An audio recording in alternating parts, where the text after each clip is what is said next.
সবাইকে নমস্কার। আমার নাম উৎক্ষিন্ন মার্মা। আমার বিদ্যালয়ের নাম মুড়িজিরি সরকারি প্রাথমিক বিদ্যালয়। আবৃত্তি করছি বিশ্বকবি রবীন্দ্রনাথ ঠাকুরের কবিতা বীর পুরুষ।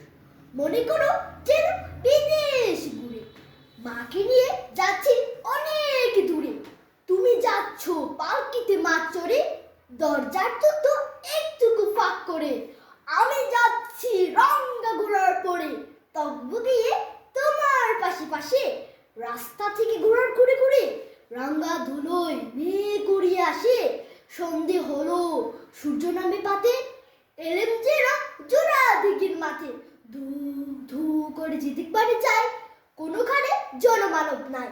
তুমি যারা আপন মনে তাই। ভয় পেয়েছো, ভাবছো এলেম কোথা? আমি বলছি ভয় করো না মাগো, ওই দেখা যায় মরা নদীর সোজা। নমস্কার।